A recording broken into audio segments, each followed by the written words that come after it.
예. 자, 오늘 룻기서 2장 함께 보겠습니다. 2장 1절에서 3절입니다. 자, 룻기서 2장 1절에서 3절 함께 보겠습니다. 자, 나오미에게는 남편의 친척 한 사람이 있었으니 그는 부강한 자요 엘리멜렉 가문으로 그의 이름은 보아스더라.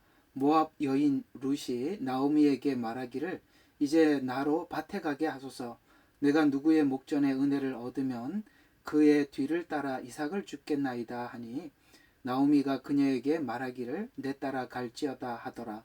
그녀가 가서 이르러 추수꾼들을 따라 밭에서 이삭을 주었는데 우연히 엘리멜렉 친족인 보아스에게 속한 밭의 한쪽에서 줍게 되었더라. 아멘. 지금까지 사실 이 룻기서는 이렇게 닫혀 있는 성경이죠. 사사기가 이스라엘 여러 지파들에 대한 정황을 말씀하였던 것이라면 룻기는 한 가정의 이야기로 짧게 기록된 성경이라서 과연 이 성경이 그다지 그렇게 중요한가, 우리가 이렇게 여기에 무슨 하나님의 깊은 예언이나 교훈을 남겨두셨을까 이렇게 생각했던 성경이 룻기서입니다. 그러나 지금 현 시대를 보면서 이 마지막 때 이 룻기서가 얼마나 중요한지 정말 새삼 우리가 여러 가지로 생각하게 하는 그런 성경이기도 하지요.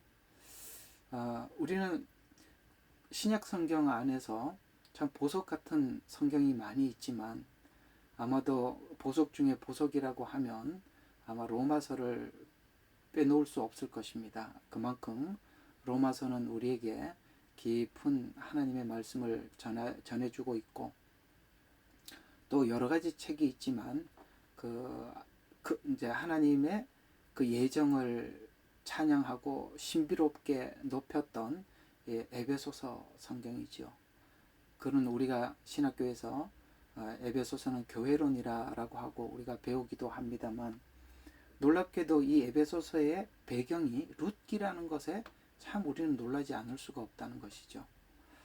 이게 에베소서가 룻기를 배경으로 해서 에베소서를 기록했다라고 보면 이 에베소서와 룻기는 서로 연결해야 될 메시지들이 너무나도 많이 있고, 근데 이게 왜 이 마지막 때 룻기서가 이렇게 드러나느냐면은 우리가 지금까지 중간중간에 천주교가 개입을 하면서 교회론을 많이 흐려놨어요. 원래 성경이 말하고 있는 교회론이 아닌 참 이상한 교회론이 등장하게 되어서 우리는 원래 유대인들과 이방인들이 하나가 된 교회론이 아니라 그냥 이방인들 홀로 교회론을 이렇게 우리가 배운 바람에 이상하게 성경을 읽어보면 구약이 풀리지를 않아요. 열리지가 않는단 말이에요. 왜냐하면 유대인이 빠져나간 상태에서 아무리 구약을 해석하려고 해도 분명히 막히는 데가 있는데 막히는 부분들을 인정하지 않아요. 그걸 그냥 넘어가든지, 더더욱 막히는 부분은 어디냐면 예언서에서 막히게 되는데 예언서는 절대 풀 수가 없어요. 이제 그걸 보니까 이게 이 룻기라는 성경이 이 마지막 때 등장하는 참 귀한 성경이구나. 이걸 통해서 우리가 에베소서를 열고 로마서를 열어보면 닫혔던 부분들이 활짝 열리는 것을 우리가 볼 수가 있거든요. 그래서 오늘은 룻기서 오늘 2장 1절과 3절에 있는 이 말씀을 가지고 룻기를 기초로 한 로마서와 에베소서라는 주제로 우리가 한번 좀 딱딱한 이야기 같지만 신학적인 이야기 같지만 우리가 이 내용은 필연적으로 우리가 꼭 소화를 해야 되는 내용이라서 여러분들과 함께 나누어 보도록 하겠습니다. 제가 저번 시간에 하나님께서 우리 인류를 구원하기 위해서 베푸시기 위해서 준비하신 그 예정의 신비에 대해서 여러분들에게 한번 말씀을 드린 적이 있죠. 하나님께서 인류를 구원하시기 위해서는 하나님이 기획할 수밖에 없었어요. 성경에 보면은 아브라함하고도 언약을 하실 때 내가 너를 모든 열방의 아비가 되게 하시겠다. 이렇게 말씀하셨어요. 아브라함이 잘하든 못하든 상관없습니다. 그건 내가 너를, 하나님이 그걸 작정한 거거든요. 그게 예정이에요. 이런 이야기들 우리가 잘 놓치는 부분이에요. 왜냐하면 우리는 내가 어떤 믿음을 가지고 하나님 앞에 나가야 한다는 자기 믿음에 너무 급급한 나머지 하나님께서 나에게 뭘 하는, 어떻게 하시겠다는, 하나님이 우리에게 어떻게 하시겠다는 얘기는 귀에 잘 안 들어오고 내가 어떻게 해야 된다는 거에서만 굉장히 부담을 갖다 보니까 내가 너를 열국의 아비로 세우겠다가 너를 모든 민족에 너를 통해서 복을 주겠다. 내가 너를, 이게 제일 중요한 단어인데도 우리는 그걸 놓쳐버리죠. 내가 너를이라는 이 하나님의 작정, 하나님의 예정, 이걸 놓쳐버린다는 것이죠. 그래서 하나님께서 왜 구원을 사람이 설계하지 못하고 오직 하나님만이 이 구원을 설계를 해야 하는가를 저번 주에 한번 이렇게 말씀을 드렸습니다. 에베소서에도 이 말이 나오는데요. 우리는 죽은 상태였기 때문에 그렇습니다. 죽은 사람이 무슨 기획을 하겠습니까? 죽은 사람이 무슨 구원을 기대하거나 구원의 방법을 준다고 한들, 잘 들어요. 이게 이제 좀 중요한 이야기입니다. 구원의 방법을 준다고 한들, 그게 구약의 율법을 준 거거든요. 준다고 한들 할 수 없다는 거예요. 왜? 회복 가능성이 전혀 없다는 거예요. 내가 이 율법을 줘서 이 율법을 가지고 누구에게 하나님 앞에 어떻게 해야 되는지조차도 아무것도 모르고 그걸 받은 유대인들은 그걸 가지고 자기 스스로 구원을 이루지 못했을 뿐만 아니라 뭐 합니까? 이방인들에게도 이 구원의 기회를, 방법을 준 이 율법을 지켜서 구원을 받으라고 주었을 때 그들이 자신이 지키지 못했을 뿐만 아니라 그걸 자기들이 못했으면 이방인들에게라도 전해줘서 이렇게 하나님의 구원의 길을 열었다고 전해줘야 되는데 그것조차도 하지 않더라는 거예요. 그래서 유대교가 그래서 전도하지 않는 것입니다.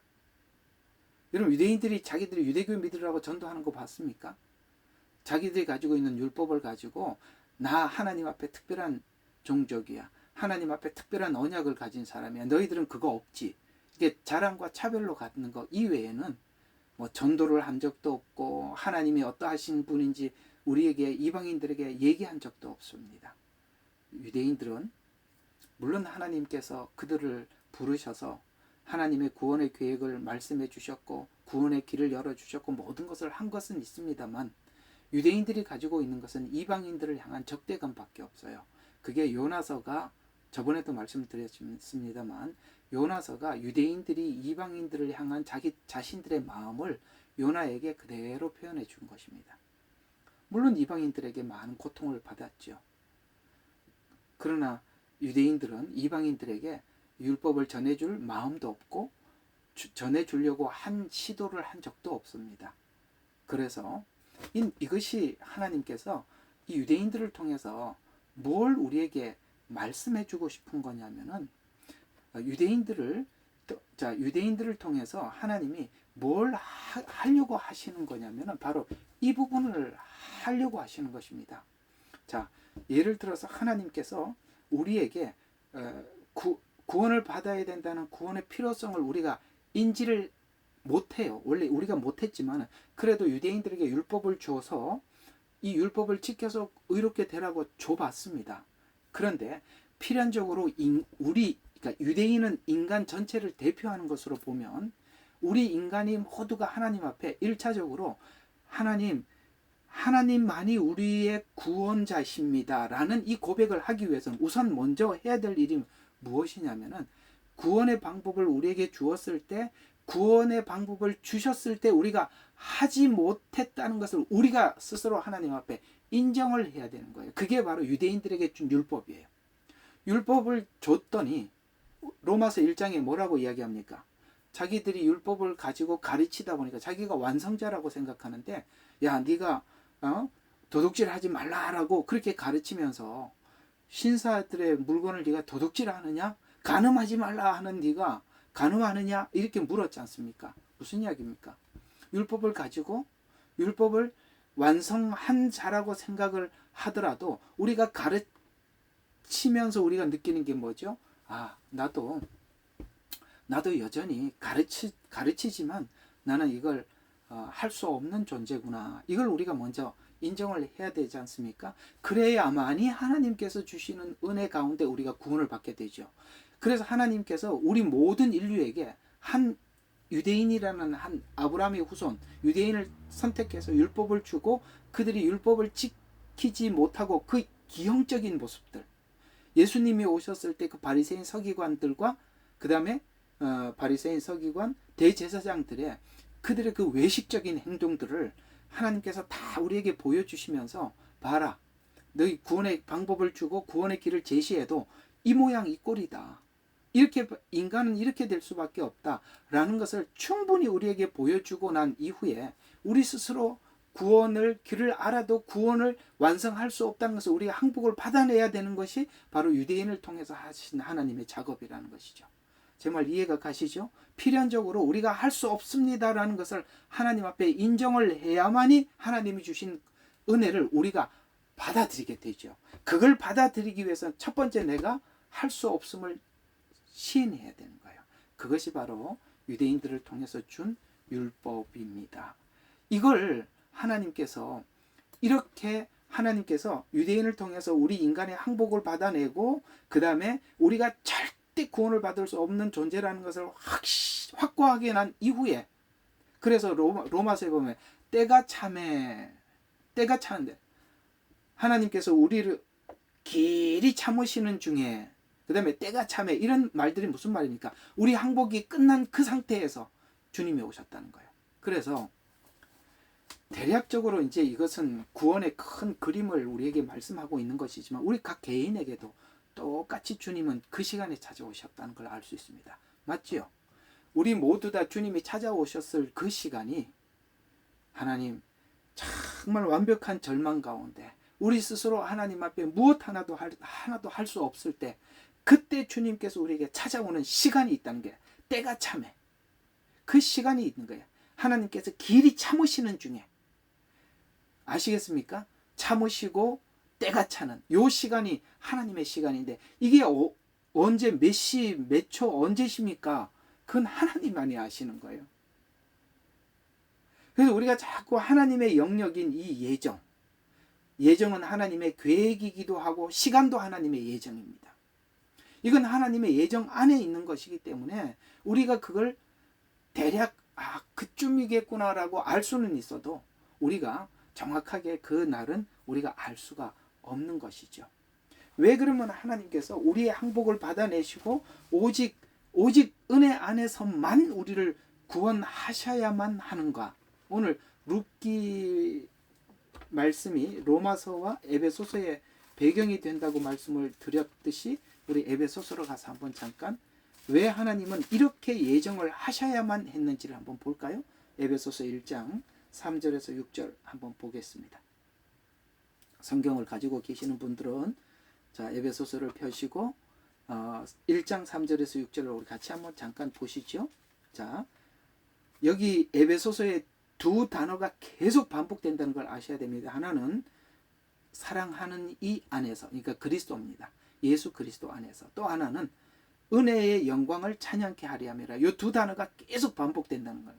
왜냐하면 우리가 항복을 하지 않으면 우리가 우리 스스로 구원받을 수 없다는 것에 항복을 하지 않으면 그 은혜의 영광을 구원의 모든 영광을 하나님께 돌리는 게 아니라 우리 모두가 취하게 됩니다.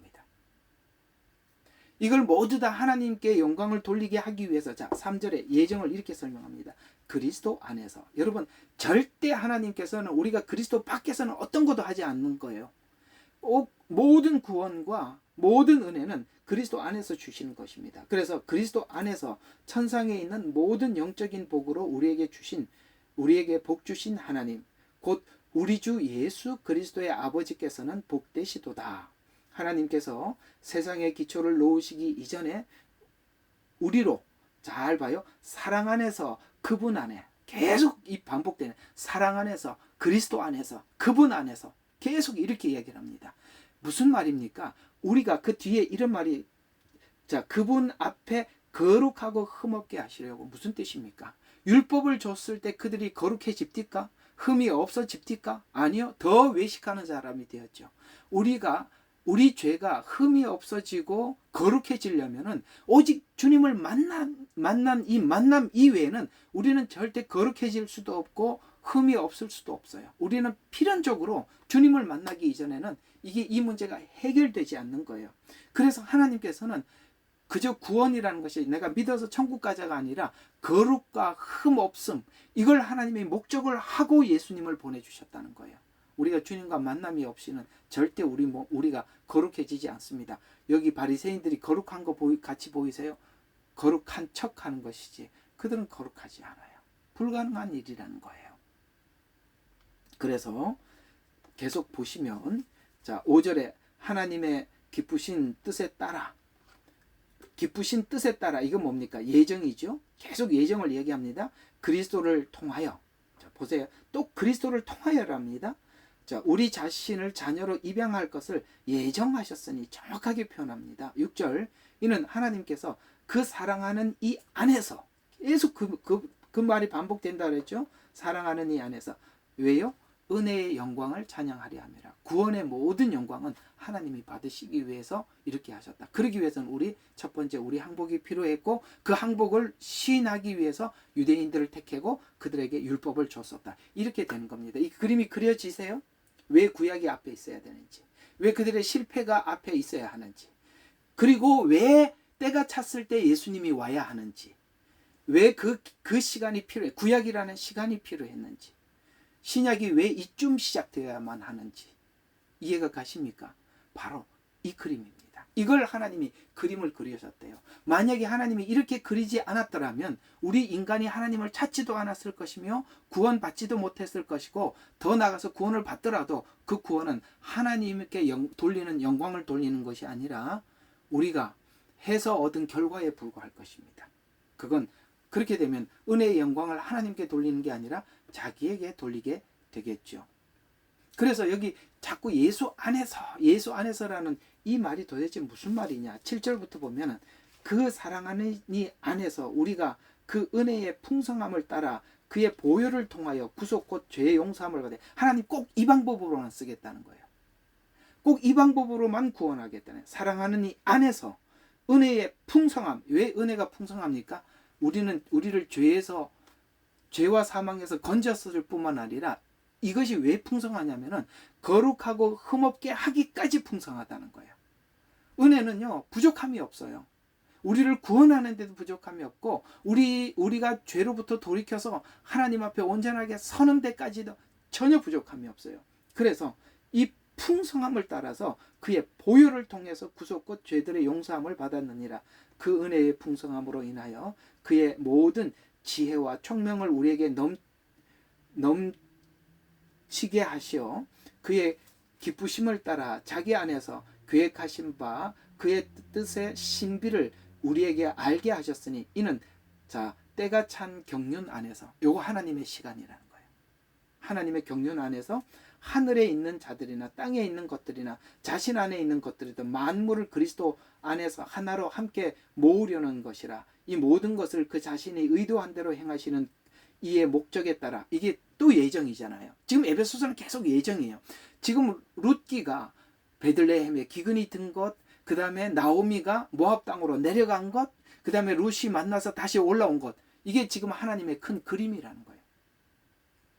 유대인이 흩어진 것, 그 다음에 1948년에 다시 돌아간 것, 이게 다 하나님의 그림 안에 있다는 거죠. 그래서 자 때가 찬 경륜의 하늘에 있는, 왜 이렇게 하시느냐. 하늘에 있는 것, 땅에 있는 것, 그 다음에 만물, 이건 전부 다 뭐죠? 하나님의 피조세계 전체를 이야기하는 겁니다. 하나님의 피조세계 전체. 하늘도 하나님이 창조하셨고, 이 하늘에 있는 것이라고 한다면 여기서는 하늘의 천사들을 이야기하는 것입니다. 하늘에 있는 것, 땅에 있는 것 다 하나님 창조하신 것이죠. 땅 아래에 있는 것 뭡니까? 그 안에 있는 모든 사단의 세력이 마지막에 땅에서도 올라오고 바다에서도 올라올 것입니다. 그 모든 것을 십자가 안에서 통일시켜서 거기서 하나님께서 타작마당을 정하게 하셔서 구원받을 자와 심판받을 자를 선명하게 나누시겠다. 이걸 하나님이 계획하셨다는 것이죠. 그렇게 하지 않으면 주님을 만난 우리가 변화되지 않을 뿐만 아니라 아무것도 할 수 없어요. 구원도 엉망진창이 되는 거고 악한 자들을 심판할 수도 없었을 것입니다. 그래서 그 사랑하는 이 안에서 십자가에서 하나님이 우리를 얼마나 사랑하는지를 그 사랑을 다 보여주신 이 사랑 안에서 이걸 우리는 흔히 다른 말로 자비라는, 성경은 이 자비라 이렇게 표현하는 것입니다. 자비란 이유 없이 조건 없이 상대방에게 모든 것을 베푸는 것, 이걸 보고 자비라고 하는 것입니다. 그래서 오늘 이 룻기를 배경으로 이해하는 에베소서가 계속 반복되는 단어 사랑하는 이 안에서 그 다음에 은혜의 영광을 찬송케 하려 함이라 라는 말을 계속 반복해서 우리 구원이 우리 안에서 이루어진 것이 아니라 하나님의 예정 안에서 이루어진 것이다 라고 말씀하고 있는 것입니다. 오늘 룻기 있는 이야기가 그 이야기죠. 나오미는 베들레헴으로 내려갔지만 룻은 나오미를 만나서 다시 베들레헴으로 올라옵니다. 근데 이 나오미가 모압으로 내려가서 남편 죽고 두 아들이 다 죽어요. 그야말로 이게 무슨 이야기냐면 지금 현재 이스라엘의 상태를 그대로 반영한 것입니다. 이거 좀 이따 이야기를 좀 할게요. 그래서 룻과 오르바는 나오미에게 이 나오미가 모압 땅에 내려가서 두 며느리에게 무슨 말을 해줬을까요? 여러분 무슨 이야기 해주었을 것 같아요? 기본적으로 유대인들은 모세오경을 통해서 하나님이 어떻게 창조하셨고 인간이 어떻게 타락했으며 그 다음에 아브라함을 하나님이 어떻게 부르셨고 아브라함과 어떻게 약속을 했고 그래서 아브라함과 이삭과 야곱의 이야기를 오르바도 들었고 룻도 들었을 것입니다. 뿐만 아니라 요셉을 통해서 애굽에 올라갔던 이야기도 들었겠죠. 그 다음에 애굽에서 어떻게 그들이 430년 후에 나왔는지 그 이야기도 들었을 것이고 그 다음에 광야에 있었던 수많은 이야기들 그 다음에 더 나아가서 이 가나안 땅을 어떻게 점령을 했는지 그리고 어떻게 이 모압 땅에 내려왔는지 지금까지 하나님께서 창조하시고 인간이 타락하고 하나님이 선택적으로 아브라함을 부르시고 그 모든 이야기들을 아마 이들은 오르바도 듣고 룻도 들었을 것입니다. 오늘 이게 우리가 흔히 말하는 모세오경 안에 있는 복음이죠. 우리는 이 모세오경이 신약에 있는 복음과 동일한 의미를 가지고 있다는 거 우리 모두 다 알고 있습니다. 쉽게 말해서 룻이 이스라엘이 흩어지는 바람에 나오미가 모압 땅으로 내려간 바람에 이방인이었던 우리들이 하나님의 그 계획하심과 일하심과 하나님의 예정, 하나님이 예언하시고 성취하시고 구원을 완성해 가시는 그 모든 이야기들을 자세히 들었다는 것입니다. 우리말로 표현하자면 복음을 들었다는 것입니다. 그렇지만 이 복음을 들었지만 오르바와 룻은 함께 복음을 들었지만 둘의 선택에서는 달랐습니다. 이게 고백이에요. 우리는 복음을 들었습니다. 그리고 내가 믿어서 구원을 받았다라고 이야기하는 그 선택이에요. 그때 선택에서 똑같은 복음을 들었지만 서로가 달랐어요. 그러면 룻은 나오미와 함께 했던 이 모든 이야기들을 듣고 어떻게 합니까? 이런 신앙 고백을 했다는 거 우리 알고 있죠? 어머니의 하나님이 내 하나님이다. 여러분 어머니가 말씀하셨던 그 하나님을 본 거예요. 나오미의 지금 현재 상태를 본 게 아니라 나오미에게 찾아오셔서 약속하셨고 그렇게 하셨던 그 하나님을 본 거예요. 여러분과 제가 믿는 하나님은 이스라엘을 믿는 게 아니라 이스라엘에게 함께 하셨던 그 하나님을 믿는 거예요. 롯은 바로 하나님을 믿었어요. 근데 오르바는 뭘 보았을까요? 왜 나오미를 따라 올라가지 않고 여기서 모압 땅으로 갔을까요? 그냥 남아 있었을까요? 그건 나오미를 보았기 때문에 그런 겁니다. 쉽게 말해서 롯은 하나님을 보았고 오르바는 지금 현재 나오미의 비참한 현실을 본 것입니다. 그래서 이 비참한 현실과 미래의 불확실성에 대해서 보았습니다. 그래서 오르바는 홀로 남게 되었다라고 성경은 말씀하고 있는데요. 우리는 여기서 오르바와 룻의 이 둘의 모습을 보면서 우리는 몇 가지 생각할 필요가 있는 것 중에 하나가 뭐냐면 룻은 하나님을 보고 믿는 믿음이라면 오르바는 나오미의 현실을 본 믿음인데 지금 여기서 보면은 교회가 여기서 갈라지는 것 같아요. 저는 이런 예언들이 옛날에는 별로 그래 이거 원래 기본이지 이렇게 알고 있었거든요. 근데 이상하게 이 마지막 때 이스라엘이 회복이 되고 난 이후에 교회가 오르바 교회가 있고 루시아 교회가 있다는 것에 이 루키에서 그걸 찾아봤어요. 근데 왜 오르바는 남아 있었을까? 여러분, 우리는 성경에 나타나 있는 하나님의 말씀을 하나님을 믿는 겁니다. 왜냐하면 하나님이 예언하셨고 하나님이 예정하셨고 예정하신 대로 되는 겁니다. 바로 룻은 나오미의 비참한 현실을 본 게 아니에요. 그냥 그 일을 함께 하셨고 지금까지 쭉 이끌어 오시고 완성해 가셨던 하나님을 본 거예요. 근데 오르바는 성경 해석을 이상하게 하는 거예요. 이스라엘을 보고 하는 거예요. 여러분, 지금 현재 이스라엘을 보고 해석을 하면 그렇습니다. 이 이스라엘에 있는 많은 사람들이 자기들의 조상이 아브라함이라는 것도 모르는 사람이 천지입니다. 그렇게 보면은 그래서 참 이상해요. 제가 볼 때는 정말 이상해요. 왜냐면은 사람들이 마지막 때는 잘 봐요.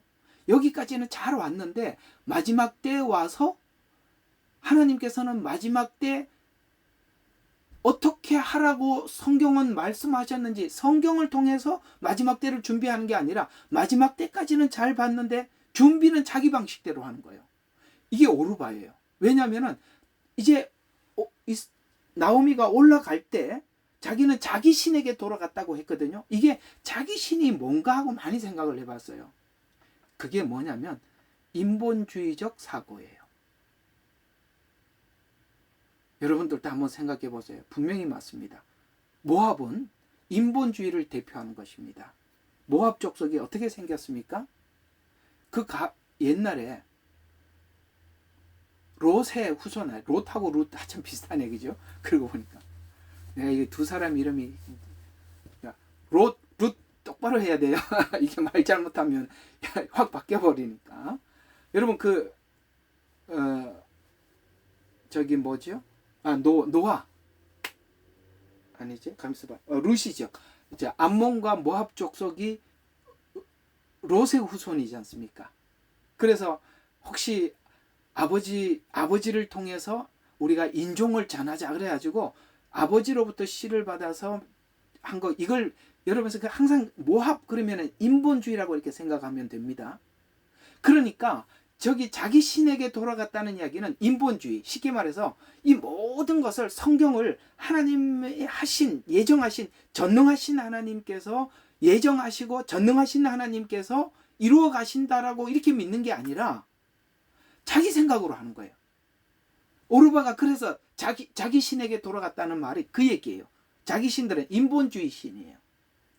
조상이 원래 그렇단 말이에요. 그러니까 여기까지는 왔는데 그 다음 방식은 자기식으로 하는 거예요. 그래서 이 마지막 때 이렇게 갈라지는구나. 믿음 있는 사람은 룻처럼 나오미를 따라갈 것이고 그렇지 않는 사람들은 자기 생각대로 돌아갈 것입니다. 그래서 자기 방식, 상식선에서 그 다음에 합리적인 사고에서 생각해봐라. 이렇게 얘기하는데 우리는 그런 얘기 절대 받아들이지 않습니다. 성경이 뭐라고 말씀하셨는지 하나님이 어떻게 계획하셨는지 이게 중요할 뿐이에요. 현실은 중요하지 않아요. 하나님은 말씀으로 우주를 창조하신 하나님이세요. 우리가 지금 보이는 거는 의미가 없어요. 그게 바로 룻입니다. 여러분 어떤 신앙을 가지시겠습니까? 예수님을 잘 믿다가 결국 상식으로 돌아가시겠습니까? 우리는 그러면은 오르바가 될 확률이 높은 겁니다. 그래서 오늘 나오미의 그 수많은 이야기를 듣고 이제 이 베들레헴으로 올라왔던 룻은 정말 그는 생각지도 못했던 놀라운 은혜를 입게 되는 것인데 그게 바로 그들이 가지고 있었던 바로 고엘이라는 제도 안에서 룻도 이제 뭡니까?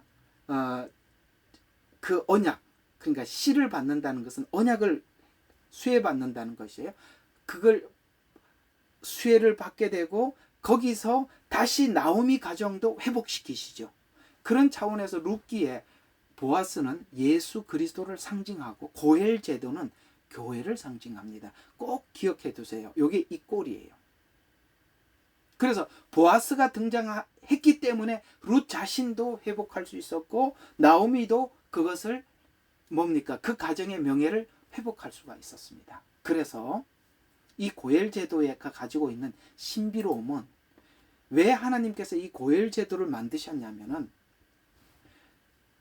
친족 중에 구속자라는 뜻으로 이 고엘을 실행하는 그는 그 고엘 제도로 인해서 그 혜택을 받는 그 가정에 네 가지의 회복을 주는데요. 첫 번째 뭐냐면은 상속 재산을 되찾아주는 역할을 합니다. 그러니까 나오미 같이 모든 것을 두고 내려갔다가 다시 돌아와서 그 모든 상속을 되찾아. 왜냐하면 아들이 없으면 이 가정의 재산을 물려줄 사람이 없잖아요. 여자들밖에 없으니까. 그걸 그 가족에 있는 언약과 재산을 회복시켜주는 역할입니다. 이게 뭐죠? 이스라엘에게 가지고 있던 언약이 회복되는 것입니다. 여러분, 유대인 이방인들로 인해서 그들의 언약이 빛이 나게 되고 언약이 언약되는 것입니다. 귀하지요? 참 놀랍습니다. 이걸 하나님께서 오늘 에베소서 말대로 한다면 하나님께서는 창조 이전에 계획하셨다는 거예요. 두 번째, 친족의 대를 이어주는 역할을 한다. 그래서 대를 이어준다는 거예요. 이어줘. 그러니까 그걸 하주에서 나오미는 아무 역할도 할 수 있는 형편이 아니에요. 나오미가 올라갈 때 뭐라고 했습니까? 내가 나이가 많아서 만약에 누가 이렇게 내가 뭐 이렇게 남편을 받아들여서 아이를 낳는다고 하자. 이제 지금 그렇게 얘기했던 거 이렇게 나오는 거 읽어보셨죠? 하자. 그러면 너희들이 그 언제 그게 그래갖고 그가 또 너희들에게 이게 불가능하다라고 이야기를 하는 거예요. 지금 현재 이스라엘의 형편이 그렇습니다. 언약에서는 다 망가져 있는 거고 다 끝난 것 같이 보여요. 그러나 여기에 룻이 이 가정의 대를 이어주게 되고 그 룻이 누구를 만나요? 필연적으로 누구를 만나야? 보아스를 만나요.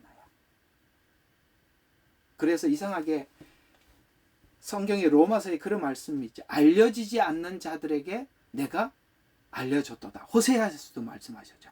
알려지지 않는 자. 그 누구죠? 이방인들이에요. 이방인들에게 하나님이 알려지게 되었고 우리는 그 복음이 은혜의 복음이라는 것을 알게 되고 우리 스스로 자발적으로 하나님 앞에 변화된 삶을 살게 되고 이것을 본 유대인들은 하나님 앞에 이방인들을 통해서 하나님께서 유대인들을 회복시키는 이 놀라운 하나님의 큰 그림을 이미 창세 이전에 가지고 있었다. 그래서 친족의 대를 이어주듯이 유대인들의 언약을 이어가고 그 다음에 그 가문을 보존해 주시더라. 또 빚을 대신 갚아주는 역할을 한답니다. 이 고엘제도. 그래서 빚을 대신 갚아준다는 게 뭡니까? 예수님이 오셔서 어떤 빚을 갚아주셨죠? 바로 율법의 결과인 죄와 사망의 권세로부터 우리를 해방시켜 주셨죠. 이걸 보고 속죄라고 우리는 표현하고 있습니다. 또 그 가문에 복수를 집행해 준답니다. 이 네 가지를 한대요.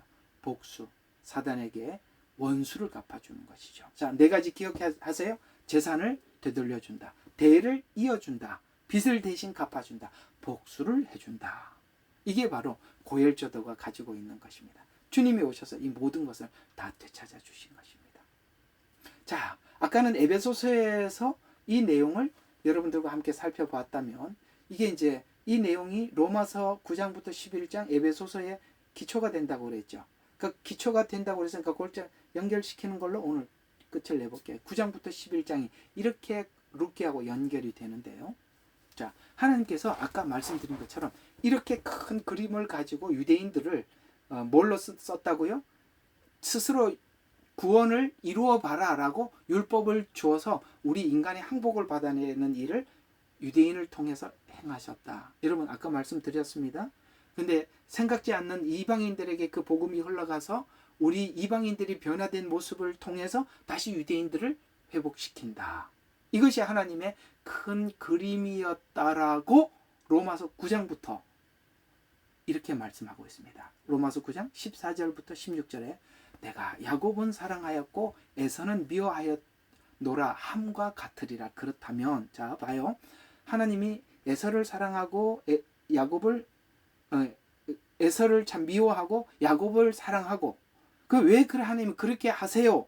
라는 질문에 대해서 그렇다면 우리가 무슨 말을 하리요? 이게 무슨 말이냐면 하나님께서 누구를 사랑하고 누구를 예를 들어서 유대인을 이렇게 하고 이방인을 이렇게 쓰고 이거에 대해서 우리가 무슨 말을 하리요?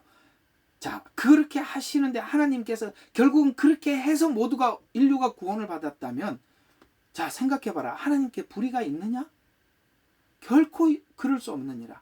여러분, 우리가 하나님의 주권에 대해서 하나님이 불의하십니다라고 말하지 말라는 거예요.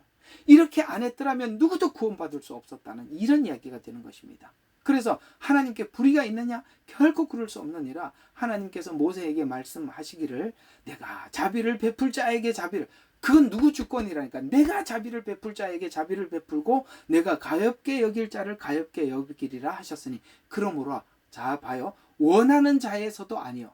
원래 원하는 자는 에서였습니다. 에서였어요. 원래 장자에게 상속이 가는 거예요. 그래서 이렇게 얘기해요. 원하는 자에서 의해서도 아니요. 달리는 자에 의해서도 막 그걸 얻으려고 애를 쓰는 자에서도 의해서도 아니고 오직 자비를 베푸신 하나님이 정하신다는 거예요. 하나님에 의해서니라. 예정이에요. 이 예정을 룻기에 이렇게 그려놨을 줄 꿈에도 몰랐던 거예요. 이게 이제 조금 여러분들에게 좀 적용점으로 설명을 해드린다면 가정에서도 교회에서도 역할이 다 달라요. 하나님께서 가정 중에 누구를 먼저 부르기도 하고, 그래서 성경에 이런 말씀이 있지 않습니까? 하나님께서 누군가를 먼저 부르셔서 온 가정을 그래서 주 예수를 믿으라. 지금 누구 보고 한 얘기예요? 그 간수에 한 얘기잖아요. 주 예수를 믿으라. 그리하면 너와 내 집이 구원을 얻으리라. 그 간수는 너와 내 집을 위해서, 자기 집을 위해서 먼저 부른 자입니다. 간수가 먼저 하나님 앞에 돌아와서 그 가정을 구원시켜서 너와 내 집에, 그렇게 하나님 앞에 먼저 선택을 받은 자들이 있어요. 여러분, 여기 있는 분들 중에 그런 분들이 있으실 겁니다. 또 하나님께서는 이런 방식도 해요. 이런 방식도 취하기도 하세요. 먼저 된 자를 나중되게 하고 나중된 자를 먼저 되게 하시기도 해요. 그렇죠? 이방인들은 나중에 왔지만 먼저 된 자가 되고요. 유대인들은 먼저 왔지만 나중된 자가 되기도 합니다. 이건 하나님의 주권 안에서 그렇게 해야 모두가 구원을 받는다는 그림을 우리 지능으로는 다 알 수 없어요. 그건 하나님이 정하시는. 그래서 여기 지금 내가 누구를 사랑하고 미워하고 은혜 베풀 자에게 내가 베풀고 긍휼히 여길 자를 내가 정하고 이건 내가 하는 거다. 그렇게 이야기하는 것입니다. 우리 믿음의 가장 큰 믿음은 하나님의 주권을 그대로 인정하는 거예요. 받아들이는 것입니다. 그 다음에 10장에서는 하나님의 주권을 또 이렇게 얘기를 하고 있어요. 우리의 구원을 아들을 믿는 믿음으로만 예정해 주었어요. 다른 걸로는 절대 할 수 없도록. 그래서 하나님 계획을 완성하기 위해서는 인간이 스스로 믿음을 가질 수 없어요. 우리 인간이 믿음을 가질 수 없어요. 그 다음에 확장할 수도 없기 때문에 하나님께서 주권적 예정으로 오직 믿음으로만 구원을 받도록 하나님 그렇게 정해 놓으셨다. 그것이 오늘 로마서 10장 11절부터 13절에 보면 성경이 말씀하시기를 그를 믿는 자는 누구나, 자, 그를 뭐 하는 사람이요? 믿는 자는 누구나 부끄러움을 당하지 아니하리라고 하셨느니라. 유대인과 헬라인 사이에 차별이 없으니 이는 만민에게 동일한 주께서 그를 부르시는 모두에게 부요하심이라. 그러나 주의 이름을 부르는 자는 누구나 구원을 받으리라. 믿어서 구원을 받게 하도록 하나님이 정한 예정. 그건 우리가 믿음으로 몰아서 하나님께서 우리 모두를 믿음으로 몰아, 유대인도 그걸로 몰고 그 다음에 이방인들도 그렇게 몰아서 모두 다 믿음 안에서만 구원을 얻도록 그렇게 하나님이 작정해 두신 것이다.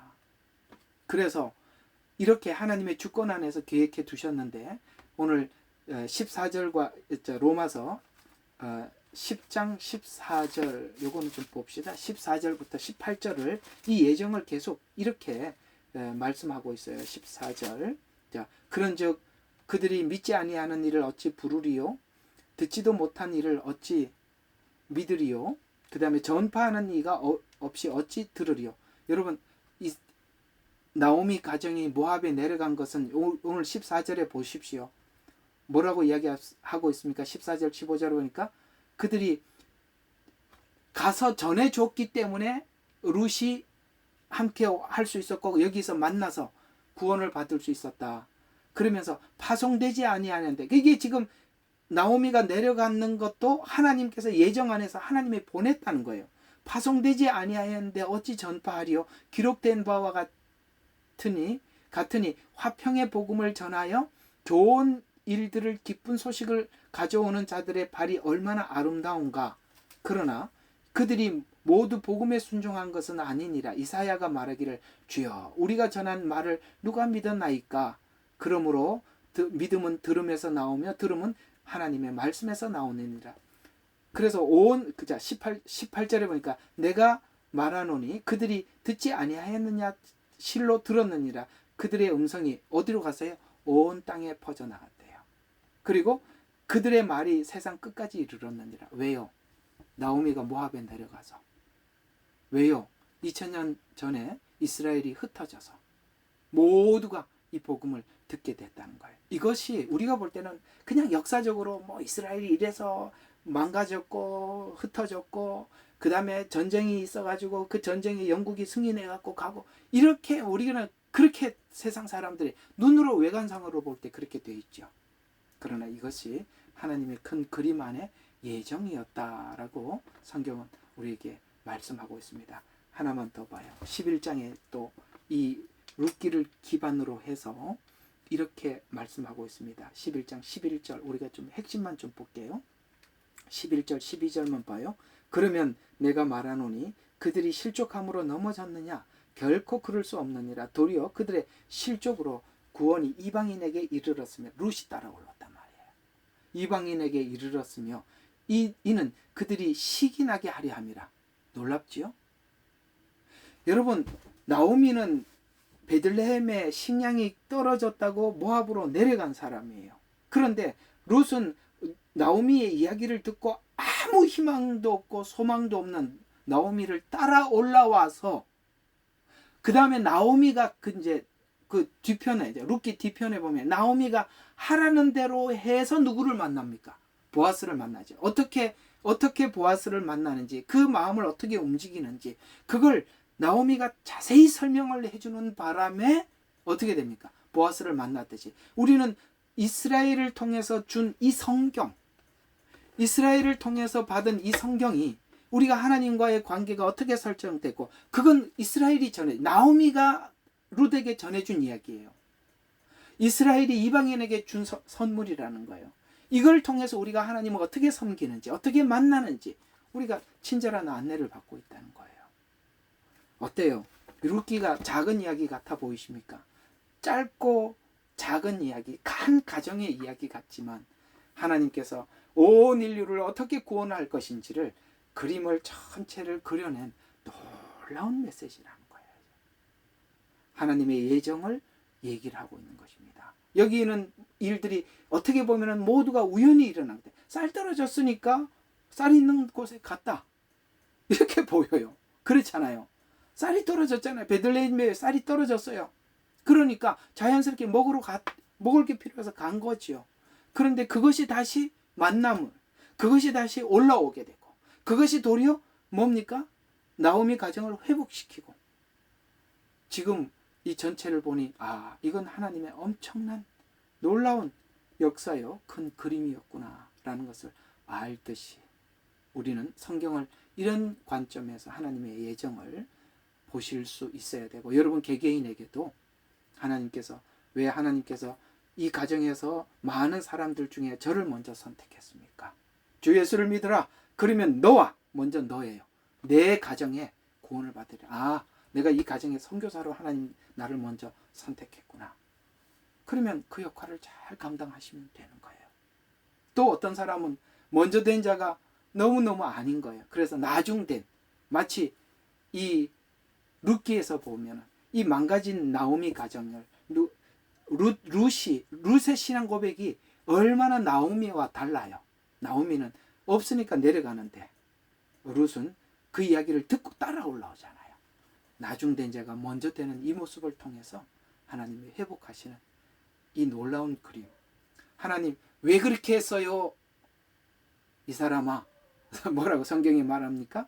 이 사람아, 내가 은혜를 베풀 자에게 은혜를 베풀고 자비를 베풀 자에게 자비를 베풀고 그건 내 주권이다.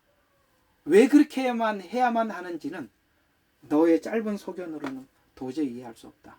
그 짧은 소견으로 이해하려고 했던 오르바는 믿음의 길을 갈 수가 없었던 것입니다. 여러분 어떻게 하시겠어요? 따라가시겠습니까? 성경을 믿으십니까? 기도하겠습니다.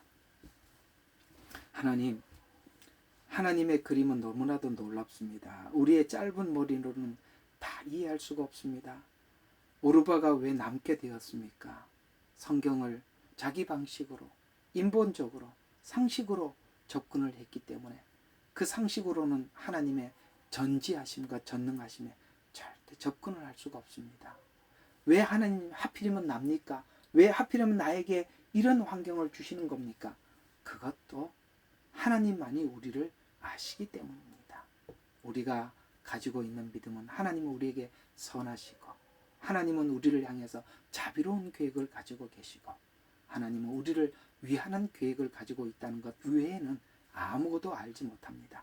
그래서 우리에게 주어진 모든 것에서 감사하며 나갈 뿐입니다. 그래서 우리는 드디어 항상 기뻐하라, 쉬지 말고 기도하라, 범사에 감사하라. 이것이 예수 그리스도 안에서 너희를 향하신 하나님의 뜻이라는 말이 무슨 말인지 막연한 것이 아니라 가까이 있는 말씀인 것을 우리가 알고 고백하게 됩니다. 오늘 말씀을 들은 성도들 다 이 말씀을 가슴에 새기고 믿고 하나님 앞에 나갈 수 있도록 도와주시옵소서. 예수님 이름으로 기도드렸습니다. 아멘.